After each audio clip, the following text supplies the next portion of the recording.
Morning students, स्वागत है आपका आज की वर्कशीट नंबर 39 में। साइंस की इस वर्कशीट में हम चैप्टर को आगे बढ़ाते हैं, कार्बन एवं उसके यौगिक। और आज की जो ये वर्कशीट है, इसमें हमारे पास में जो यौगिक हैं, कुछ यौगिक हम पिछले चैप्टर में पढ़ चुके हैं, पिछले लेक्चर में पढ़ चुके हैं, लेकिन ये यौगिक थोड़ी अलग हैं, संतृप्त और असंतृप्त कार्बन यौगिक। इन दोनों के बीच में अंतर स्पष्ट हम आगे करेंगे, लेकिन उससे पहले मुझे एक बड़ा अच्छा सा वर्ड दिखाई दिया है, आपको भी दिखाई दे रहा होगा, हाइड्रोकार्बन। इस पर फोकस करते हैं, क्या है ये। देखिए, अगर आप थोड़ा ध्यान से देखेंगे तो हाइड्रोकार्बन एक कंपाउंड वर्ड दिखाई दे रहा है आपको, यानी कि दो वर्ड से मिलकर बना हुआ है। एक तो है हाइड्रोजन और दूसरा है कार्बन, यानी कि एक ऐसे यौगिक जिनके अंदर हाइड्रोजन और कार्बन मिलते हैं, या कार्बन हाइड्रोजन के साथ में जुड़ा होता है, उन सारे यौगिकों को हम क्या बोलेंगे, हाइड्रोकार्बन। लेकिन ऐसा ज़रूरी नहीं है कि सिर्फ हाइड्रोजन ही जुड़ेगा। अगर आप थोड़ा आगे देखेंगे तो इसमें लिखा मिलेगा कि जो इसके इनमें दूसरे परमाणु भी हो सकते हैं और नहीं भी हो सकते हैं। तो ये कोई ज़रूरी नहीं है कि सिर्फ हाइड्रोजन मिले। हाँ, हाइड्रोजन जरूर होगा, लेकिन उसके अलावा भी दूसरे तत्व या दूसरे परमाणु उसके अंदर हो सकते हैं। तो इन हाइड्रोकार्बन को हमने दो वर्गों में वर्गीकृत किया है, एक तो है संतृप्त और दूसरा है असंतृप्त हाइड्रोकार्बन। तो आइए अब चलते हैं, इनके बीच में क्या अंतर है वो देख लेते हैं। तो यहाँ पर जो पहला अंतर हमारे पास में है वो इनकी डेफिनेशन को लेकर है। वे हाइड्रोकार्बन जिनमें हाइड्रोजन एवं कार्बन परस्पर एकल आबंध के द्वारा आबंधित होते हैं। तो बच्चों, यहाँ पे मैंने दो जगह पे सर्कल किया है, इसका मतलब दोनों चीज़ें इंपॉर्टेंट है, फोकस करना है आपको। पहली बात है हाइड्रोजन एवं कार्बन, और दूसरा है एकल, यानी कि यहाँ पर हमें जो आबंध देखना है वो किस किस के बीच देखना है, हाइड्रोजन और कार्बन के बीच में। इनके बीच में अगर आपको जो आबंध दिखाई देता है, एकल आबंध है, एक ये इस तरह से खींचने पर हमें ये मानना है कि इसमें एकल आबंध है। तो ये जो आबंध बना है वो किसके लिए बना है, संतृप्त हाइड्रोकार्बन के लिए। और किस किस के बीच में देखेंगे, हाइड्रोजन और कार्बन के बीच में। हाँ, अगर कोई दूसरा कार्बन भी जुड़ा हुआ है तो उन दोनों कार्बन के बीच में भी एकल आबंध ही होगा। ये संतृप्त हाइड्रोकार्बन की पहचान है। अब बात करते हैं असंतृप्त हाइड्रोकार्बन की। वे हाइड्रोकार्बन जिनमें सभी परमाणु परस्पर द्वियात्री आबंध द्वारा आबंधित होते हैं। तो यहाँ पर जो हमें ध्यान रखना है वो दो चीज़ें रखनी है बच्चों, एक तो सभी कार्बन परमाणु और दूसरा ध्यान रखना है द्वियात्री आबंध। तो इन दोनों पे फोकस करते हैं। ये यहाँ पे बताया जा रहा है कि कार्बन और कार्बन के बीच में या तो आपको द्विआबंध दिखाई देंगे, या कार्बन और कार्बन के बीच में आपको त्रिआबंध दिखाई देंगे। अगर ऐसा दिखाई देता है तो वो दोनों किस में आएंगे, असंतृप्त हाइड्रोकार्बन में। तो ये यहाँ पर आपका क्लियर हो जाता है कि एकल आबंध वाले संतृप्त हाइड्रोकार्बन और त्रिआबंध वाले असंतृप्त हाइड्रोकार्बन होते हैं। तो आइए देखते हैं अगला जो डिफरेंस है इनके बीच में, इनके नाम और सूत्र को लेकर। तो जितने भी संतृप्त हाइड्रोकार्बन होते हैं वो सब एक ही टाइप्स में आते हैं, उनका नाम है अल्केन। और असंतृप्त हाइड्रोकार्बन आते हैं, उनके दो टाइप्स होती हैं, अल्कीन और अल्काइन। तो इनके बारे में मैं थोड़ा सा आपको समझाना चाहूँगा। देखिए, अल्केन कब बनता है, जब हमारे पास में एक सूत्र मिल जाता है इसका सिंपल सा, CnH2n+2। यहाँ पर n क्या है, n कोई भी नंबर हो सकता है, 1 2 3 4, जो कुछ भी आप रखना चाहें। लेकिन ध्यान रखना, दोनों जितने दो n यहाँ पर दिए हुए हैं तो दोनों n के लिए एक ही नंबर रखना है, आपको अलग अलग नहीं रखना है। तो वैल्यू देखते हैं कि कैसे इनके सूत्र बनते हैं और कैसे इनका फॉर्मूला तैयार होता है। देखिए, सबसे पहले अगर हम बात करते हैं, हम एक n लेते हैं, कार्बन में n की वैल्यू हम 1 लेकर चलते हैं, देखते हैं क्या होता है। सूत्र में ध्यान रखिएगा, n की वैल्यू हमने 1 ली है, C1H2 गुणा में n प्लस में 2, क्या बना हमारे पास में, C1। और बच्चों, केमिस्ट्री में 1 कभी लिखते नहीं है, जब भी फॉर्मूला पुट करोगे बनाओगे तो ध्यान रखना, C को मैंने ऐसे ही छोड़ दिया है। अब इसके बाद में H की बारी आती है, तो H को यहाँ 2 को 1 से गुना करेंगे 2 ही होगा, प्लस में 2 करेंगे 4 हो जाएंगे। तो जो सूत्र बनेगा हमारे पास वो क्या बन जाएगा, CH4। तो CH4 जो मैंने सर्कल किया इसके जस्ट ऊपर आपको यहाँ पे दिखाई दे रहा होगा, जो सूत्र बना है वो किसका बन गया, मेथेन का। तो जितने भी एकल बॉन्ड वाले या एकल आबंध वाले संतृप्त हाइड्रोकार्बन होंगे, उन सब के अंदर एक कार्बन के बीच में जो यहाँ पर 4 हाइड्रोजन है, चारों हाइड्रोजन के बीच में एक एकल आबंध बना दिखाई देगा आपको। तो इस तरह से जो भी यौगिक हमारे पास में आता है वो सारा संतृप्त हाइड्रोकार्बन के ही उदाहरण होते हैं। अब इनके नाम की बात करते हैं। देखिए, जो नेम होते हैं इनके वो बड़े ही आसान हैं। जब भी आपको किसी के पीछे एन लिखा मिल जाएगा तो वो सारे के सारे अल्केन में आएंगे। जैसे मेथेन, एथेन, 2 कार्बन से एथेन बनता है, 3 कार्बन से प्रोपेन होता है। तो आप मेथ, एथ, प्रोप इतना याद रख लीजिए, पीछे एन सब में लगा मिलेगा। और कार्बन का जो नंबर है वो एक एक करके बढ़ाते जाएं। कार्बन अगर 1 है तो मेथेन है, 2 है तो इथेन है, 3 है तो प्रोपेन है। अब बात करते हैं एसिंथेट की तरफ चलते हैं। देखिए यहाँ पर एल्कीन है पहले। अल्कीन में मैंने बताया था कि डबल बॉन्ड होंगे, द्विआबंध। द्विआबंध होने के बाद में अगर हम सूत्र बनाने की कोशिश करेंगे तो इसमें CnH2n ये इसका सूत्र है, इसमें +2 हटा दिया गया है। तो देखिए जो वैल्यू रखेंगे यहाँ पर n की वो 1 से स्टार्ट नहीं होगी। ध्यान रखना बच्चों, एल्कीन में वैल्यू 1 से स्टार्ट नहीं होती, 2 से स्टार्ट होती है। तो 2 भी रख सकते हैं, 3 भी रख सकते हैं, 4 भी रख सकते हैं। तो आइए करके देखते हैं। पहले सूत्र में C की वैल्यू मान लीजिए हमने 2 रखी है, C2। इसके बाद में H2 × 2, तो क्या हो जाएगा फॉर्मूला हमारा C2H4। ये पहला अल्कीन है और इसका नाम क्या हो जाएगा, एथीन, क्योंकि एक कार्बन से एथ बनता है, मेथ नहीं बनता। मेथ एक कार्बन से मेथ बनता है, लेकिन यहाँ पर 2 कार्बन है तो वहाँ से एथीन बनता है। तो ये एथीन 2 कार्बन की वजह से इसका नाम आया। 3 कार्बन से प्रोप ही बनेगा। प्रोप के बाद हमें क्या लगाना है, ईन लगाना है बस। तो ये प्रोपीन बन गया। अब इसके बाद में दूसरा चेक कर लेते हैं आयन का। इसमें अल्काइन है, तो जब भी आपको आयन लिखा मिले किसी के पीछे तो ये समझना कि वो त्रिआबंध वाला एक असंतृप्त हाइड्रोकार्बन है जिसको हमने अल्काइन में रखा है। और इसका जो सूत्र है वो है CnH2n-2, यानी कि जितनी भी वैल्यू यहाँ पर आएगी उसमें से 2 को हमें माइनस करना है। तो आइए देखते हैं, इसका भी एक फॉर्मूला बनाकर देखते हैं। और इसकी जो वैल्यू है n की, वो भी यहाँ पर 2 से ही स्टार्ट होगी, 1 से स्टार्ट नहीं होगी। 2 के बाद 3, 4 और आगे चलती रहेगी। तो देखिए Cn की वैल्यू हम 2 रखते हैं। इसके बाद में H2 × 2 -2, तो फॉर्मूला क्या बनेगा हमारा, C2H2। इससे जो बना है हमारे 2 कार्बन से, मैंने अभी बताया था क्या क्या बनता है, एथ।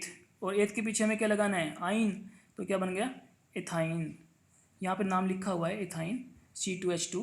तो ये नाम देख लीजिए। तो आपको, मुझे उम्मीद है कि आपको नाम लिखना और सूत्र समझ में आ गया होगा। ये बहुत ही ज़रूरी था इसमें समझाना। अगर नहीं समझ में आ रहा है तो आप एक बार वीडियो दोबारा देखें। अगर फिर भी नहीं आता है तो आप कमेंट बॉक्स में अपने डाउट्स ज़रूर पूछिएगा। इसके बाद में हम बात करते हैं अगले, इसमें जो अंतर दिया गया है वो इनकी इलेक्ट्रॉन बिंदु संरचना को लेकर दिया गया है। और इलेक्ट्रॉन बिंदु संरचना के लिए हम मीथेन का इलेक्ट्रॉन बिंदु संरचना पहले ही बना चुके हैं पिछले वीडियो में। तो जिन छात्र ने या जिन विद्यार्थियों ने इनको नहीं देखा है वो पिछले वीडियो जरूर देखें, उसमें अच्छी तरह से आपको बताया गया है कि इलेक्ट्रॉन बिंदु संरचना कैसे बनाते हैं। तो थोड़ा आगे चलते हैं। इसमें श्रृंखलाएँ, शाखाएँ और वलय क्या होते हैं। देखिए श्रृंखला क्या होती है, श्रृंखला हम उसे बोलते हैं जब एक कार्बन दूसरे कार्बन के साथ जुड़ता हुआ आगे एक सीधी रेखा में जुड़ते चले जाते हैं एक दूसरे के साथ में, और इस तरह से एक लंबी जो संरचना बनती है उसे हम बोलते हैं श्रृंखला। शाखाएं क्या होती हैं, जब कोई कार्बन साइड में भी अपने दूसरे कार्बन जोड़ने लग जाता है, दूसरे परमाणु जोड़ने लग जाता है, उसको हम शाखाएं बोलते हैं। और वलय क्या होता है, वलय का मतलब आपको पता है, छल्ला होता है एक। तो छल्ले जैसी संरचना कब बनती है, जब कार्बन कोई रिंग जैसी स्ट्रक्चर बना लेते हैं आपस में जुड़कर इस तरह से, तो उसको हम वलय बोलते हैं। तो आइए देखते हैं कि इसमें क्या लिखा हुआ है, थोड़ा वो भी पढ़ लेते हैं। क्रमशः 1, 2 तथा 3 कार्बन परमाणु वाले कार्बन यौगिक मेथेन, एथेन तथा प्रोपेन है। कार्बन परमाणु की इस प्रकार की श्रृंखला में कई कार्बन परमाणु हो सकते हैं। जितने कार्बन जुड़ते जाएंगे उतने ही उसके अंदर कार्बन परमाणु हो सकते हैं। 4 कार्बन परमाणु से बने ब्यूटेन के कंकाल बनाएं तो 2 विभिन्न कंकाल बन सकते हैं। तो देखिए एक तो आप देखोगे कि यहाँ पे श्रृंखला भी बन रही है और यहाँ पे शाखाएं भी बन रही हैं। तो ब्यूटेन में 2 कार्बन अगर अपनी जगह आपस में बदल लेते हैं, थोड़ा दूसरे तरीके से एक दूसरे के साथ संयोजकता से जुड़ जाते हैं, आबंध बनाते हैं, तो 2 यहाँ पर संरचना बन सकती हैं। तो विभिन्न संरचना यहाँ पर बन सकती हैं। अगर ये शाखा वाली बन गई तो उसको हम शाखाओं में रखेंगे। और वलय के लिए बताया गया है कि कुछ यौगिकों में कार्बन के परमाणु वलय के आकार में व्यवस्थित होते हैं, जैसे साइक्लोहेक्जेन। साइक्लोहेक्जेन की अगर बात करें तो हेक्जा का मतलब होता है 6। तो यहाँ पर आपको कितने कार्बन मिलेंगे, 6 कार्बन मिलेंगे। देखिए इसकी स्ट्रक्चर देख लेते हैं एक बार। एक कार्बन, फिर दूसरा कार्बन, फिर तीसरा कार्बन इसके साथ में इस तरह से, फिर चौथा कार्बन है, पांचवा कार्बन है और इन दोनों के बीच में एक कार्बन और बन गया। देखो तो वलय जैसी संरचना हो गई, कहीं से भी खुली नहीं है, कोई शाखा नहीं है, कोई सीधी लाइन नहीं है, तो इसको हम बोलते हैं वलय संरचना। और ये जो संरचना है ये साइक्लोहेक्सेन की है, क्योंकि इसमें जो कार्बन है वो 6 हैं। अब देखिए बच्चों, आपको इनके साथ में कितने हाइड्रोजन लगाने हैं, ये अगर आपको मैंने बताया था कि कार्बन की जो संयोजकता है 4, इसको अगर आप ध्यान रखोगे तो अपने आप ही इसमें हाइड्रोजन लगा सकते हैं। आप लगाने की कोशिश भी करेंगे।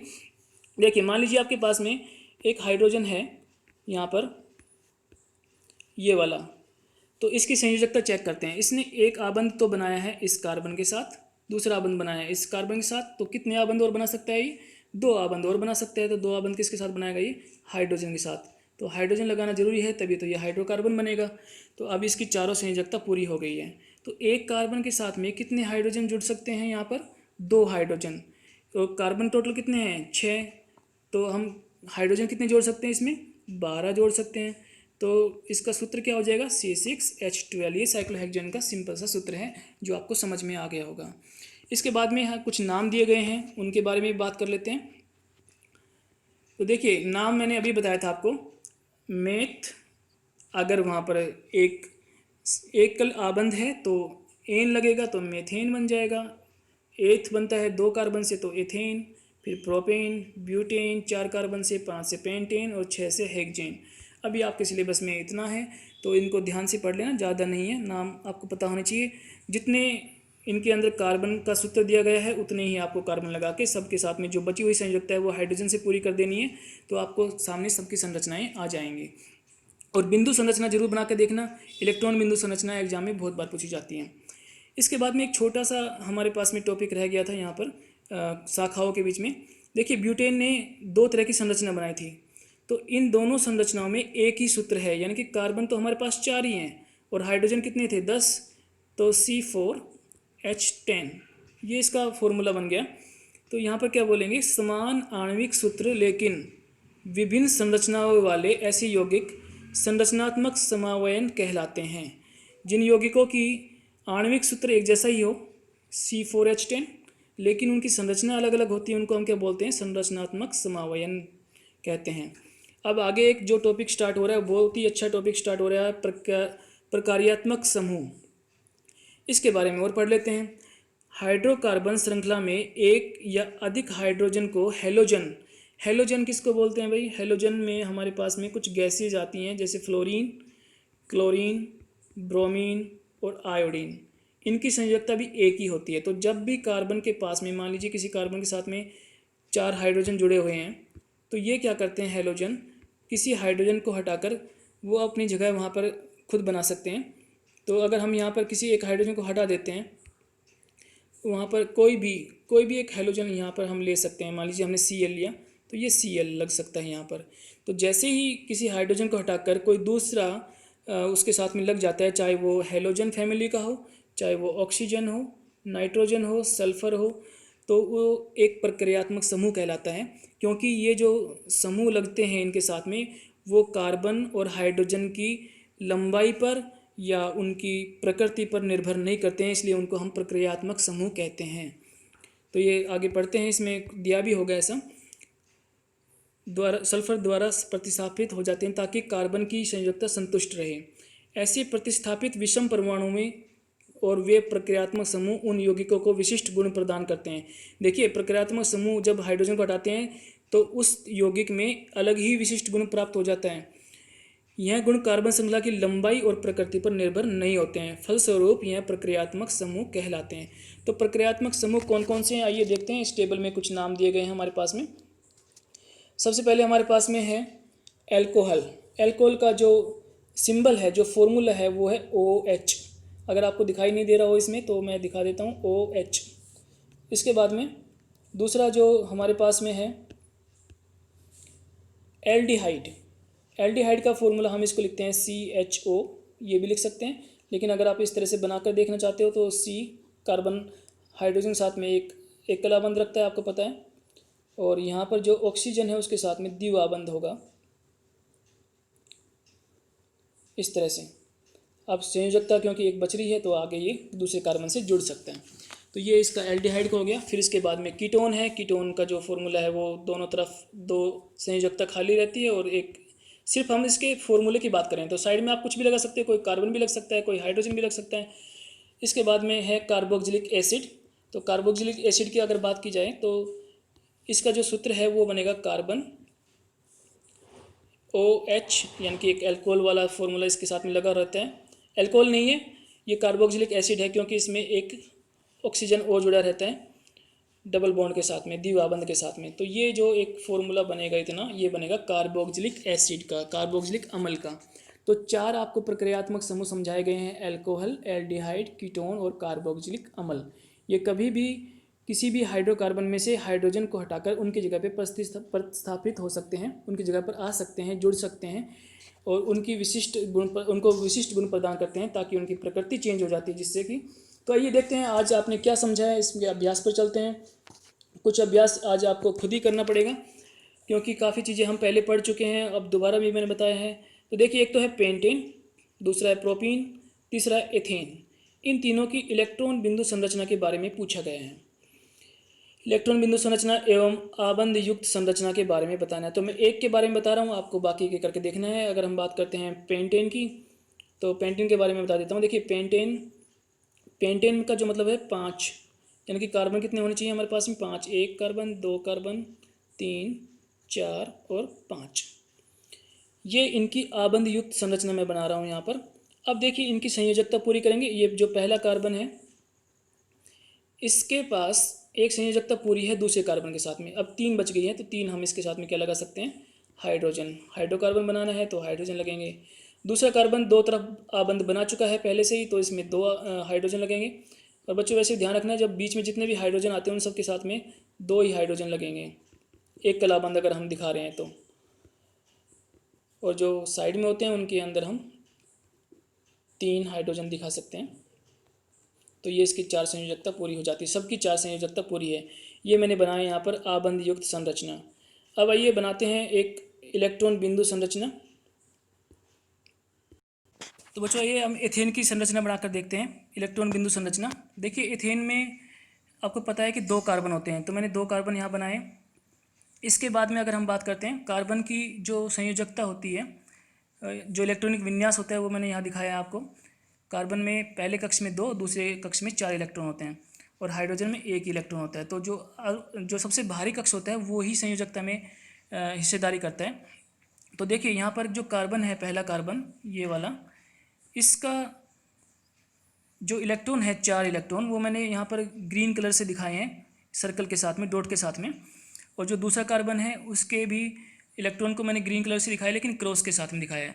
तो जब भी आप ये दिखाएं इलेक्ट्रॉनों को, वो हमेशा क्रॉस और डॉट दोनों का सहारा लीजिए, ताकि पता रहे कि कौन से इलेक्ट्रॉन कौन से तत्व के हैं, परमाणु के हैं। हाइड्रोजन के अब जब देखते हैं तो सभी जितने भी हाइड्रोजन है हमारे पास में, उन सब के पास में एक एक ही इलेक्ट्रॉन है। तो हम एक एक इलेक्ट्रॉन क्रॉस के साथ में दिखाएंगे, जहाँ क्रॉस है वहाँ क्रॉस के साथ में, जहाँ डॉट है वहाँ क्रॉस के साथ में, और जहाँ क्रॉस है वहाँ डॉट के साथ में। तो देखिए, यहाँ पर मैंने क्रॉस से दिखाया है, दूसरा भी क्रॉस से, यहाँ भी क्रॉस से। तो इसके पास में जो संयोजकता है इस कार्बन की पूरी हो जाती है। दूसरे कार्बन में क्योंकि हमने क्रॉस से पहले दिखाया हुआ है, तो हाइड्रोजन को हम डॉट से दिखाते हैं, हाइड्रोजन के इलेक्ट्रॉन को, दूसरे हाइड्रोजन के इलेक्ट्रॉन को भी डॉट से दिखाते हैं और तीसरे हाइड्रोजन के इलेक्ट्रॉन को भी डॉट से दिखाते हैं। तो अब देखिए कि जो ये एक विशिष्ट गैस वाली अपने पास उत्कृष्ट गैस वाली संरचना को पूरा करना चाहते हैं हर सारे कार्बन और हाइड्रोजन, तो इस कार्बन के जो पूरे इलेक्ट्रॉन है दूसरे कक्ष में वो 8 हो जाते हैं, और दूसरे वाले जो कार्बन है उसके भी पूरे 8 इलेक्ट्रॉन हो जाते हैं। हाइड्रोजन को अपने उत्कृष्ट गैस को प्राप्त करने के लिए 2 इलेक्ट्रॉन चाहिए, तो वो भी इसके पूरे जाते हैं, इस हाइड्रोजन के। अब इसके भी हो जाते हैं, इसको भी 2 मिल गए, इसको भी 2 मिल गए, इसको भी 2 मिल गए और इसको भी 2 मिल गए हैं। तो ये इस तरह से जब हम इलेक्ट्रॉनों को बिंदु की तरह दर्शा कर उनके जो बीच में आबंध बनते हैं, उस संरचना को बनाते हैं, उसे इलेक्ट्रॉन बिंदु संरचना कहते हैं। तो मैंने यहाँ पर इथेन के बारे में दिखा दिया है। अब इथेन का जो आबंध युक्त संरचना है उसका चित्रण करना है हमें, आबंध युक्त संरचना। तो देखिए, आप ध्यान से देखेंगे, एक एक इलेक्ट्रॉन की जो साझेदारी होती है ना, उसमें ये मान लीजिए कि उनके पास में एकल आबंधी बनेगा। तो कार्बन कार्बन के बीच में यहाँ पर एक एक इलेक्ट्रॉन आपस में हिस्सेदार हुए हैं, साझेदारी हुई है, तो यहाँ पर एकल आबंध बन रहे हैं। कार्बन और हाइड्रोजन के बीच में भी एक एक इलेक्ट्रॉन के बीच में साझेदारी हुई है तो यहाँ भी एकल आबंध बनेगा। तो बहुत ही आसान है आबंध युक्त संरचना बनाना। 2 कार्बन हमारे पास थे, तो दोनों कार्बन के बीच में जो एक एक इलेक्ट्रॉन की साझेदारी हुई तो एक एकल बॉन्ड, एकल आबंध आएगा। फिर जो हाइड्रोजन थे इनके पास में, उनके बीच में भी एक एक इलेक्ट्रॉन थे, तो इनके बीच भी जो आबंध बनेगा वो एकल आबंध ही बनेगा। तो हम सभी हाइड्रोजन और कार्बन के बीच में एकल आबंध बनाना है। वैसे भी इसका नाम एथेन है क्योंकि 2 कार्बन से एथेन बनता है, तो मैंने एन के बारे में बताया था कि एकल आबंध बनेगा। अब चलिए चलते हैं अगले प्रश्न पर।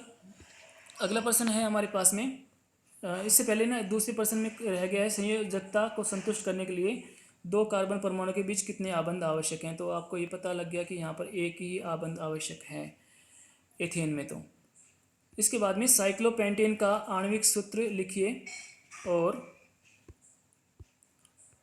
आबंध युक्त संरचना का चित्रण कीजिए। तो आणविक सूत्र और आबंध युक्त संरचना इसकी बनानी है। तो बच्चों देखिए, साइक्लोपेंटेन की जो संरचना पूछी गई यहाँ पर और उसका सूत्र, आणविक सूत्र और उसके आबंध युक्त संरचना। तो मैं आबंध युक्त संरचना पहले बनाता हूँ क्योंकि यहाँ पर पेंटेन है तो इसका मतलब क्या है, यहाँ पर 5 कार्बन होंगे। और साइक्लो बोला गया है, साइक्लो वर्ड जब भी लगता है तो मान लीजिए कि वहाँ पर जैसे साइक्लोहेक्सेन था वहाँ पर उस जो हमने आगे पढ़ा था यहाँ ऊपर, तो यहाँ भी साइक्लो वर्ड है। इसका मतलब क्या है, जो संरचना बनेगी वो कैसी बनेगी, वलय आकार की बनेगी। तो 5 कार्बन को आपको एक वलय में दिखाना है, आपस में जुड़े हुए इस तरह से। ये वलय आकार की साइक्लोपेंटेन की संरचना हो गई, लेकिन अभी कार्बन की संयोजकता पूरी नहीं है। एक कार्बन को चेक करते हैं, इस कार्बन के पास में 2 संयोजकता पूरी हो गई, एक यहाँ पर एक यहाँ पर। अब इसको कितने हाइड्रोजन और जुड़ सकते हैं, 2 हाइड्रोजन, तो हम इसके साथ में 2 हाइड्रोजन जोड़ देंगे। ऐसे ही दूसरे के साथ भी 2 हाइड्रोजन, सबके साथ में 2-2 हाइड्रोजन हम देंगे। ये इनकी जो आबंध युक्त संरचना है वो बन जाएगी। सबके कार्बन के साथ में एकल आबंध के साथ में हमने एक एक हाइड्रोजन जोड़ते हुए सभी कार्बन को 2-2 हाइड्रोजन दे दिए हैं। अब हम काउंट करेंगे कितने कार्बन हैं और कितने हाइड्रोजन हैं। तो हमारे पास में यहाँ पर 5 कार्बन है और सभी कार्बन के पास 2-2 हाइड्रोजन है। तो जो इसका सूत्र बनेगा वो क्या बनेगा, C5 और H10। ये साइक्लोपेंटेन का आणविक सूत्र है और आबंधिक संरचना आपके सामने है, तो ये बना लीजिएगा आपकी नोटबुक में। इसके बाद में बात करते हैं संतृप्त एवं असंतृप्त हाइड्रोकार्बन में विभेद बताइए। तो इसका जो चौथा प्रश्न है उसका आंसर आप यहाँ से इस टेबल में से ले सकते हैं। यहाँ पर जितने भी इनके बीच में अंतर स्पष्ट किए गए हैं, डेफिनेशन जरूर लिखना, इनके सूत्र और नाम लिखना, कुछ उदाहरण लिखना। बिंदु संरचना आप अलग से सबकी बनाएंगे अलग से, वो भी ठीक है, अगर इसके साथ बनाना चाहें तो यहाँ भी ठीक है। अगला प्रश्न है हमारे पास में क्वेश्चन नंबर 5, प्रक्रियात्मक समूह क्या है। प्रक्रियात्मक समूह एल्कोहल एवं एल्डिहाइड के सूत्र क्या हैं। तो प्रक्रियात्मक समूह क्या होते हैं इसकी बात हम पहले कर चुके हैं कि ऐसे समूह जो कार्बन की संयोजकता को संतुष्ट करने के लिए हाइड्रोजन को हटाकर उसकी जगह पर प्रतिस्थापित हो जाते हैं। ऐसे समूह जो कार्बन की संयोजकता को संतुष्ट रखते हुए हाइड्रोजन की जगह पर प्रतिस्थापित हो जाते हैं, जैसे कि हैलोजन, ऑक्सीजन, नाइट्रोजन, सल्फर इत्यादि। ये प्रक्रियात्मक समूह कहलाते हैं क्योंकि ये यौगिक को एक विशिष्ट गुण प्रदान करते हैं। तो यहाँ से आपको इसका आंसर अच्छी तरीके से लिख लेना है। इसके बाद में पूछा गया है प्रक्रियात्मक समूह एल्कोहल और एल्डिहाइड के सूत्र क्या है। तो भाई एल्कोहल का सूत्र हमने अभी पढ़ा था, OH होता है, और एल्डिहाइड का जो सूत्र है वो होता है CHO। या फिर आप मैंने दूसरा तरीका बताया था इसका लिखने का, C हाइड्रोजन साथ में एकल आबंध और ऑक्सीजन के साथ में द्विवा आबंध, और एक आबंध इसको हम खाली दिखाएंगे, वो कुछ भी जुड़ सकता है, कार्बन या हाइड्रोजन। तो ये एल्डिहाइड का हो गया, ठीक है। तो ये आज आपकी वर्कशीट हो गई बच्चों। उम्मीद करता हूँ कि आपको समझ में आई होगी। फिर भी अगर आपके कुछ डाउट्स हैं तो कमेंट बॉक्स में ज़रूर लिखिएगा। धन्यवाद।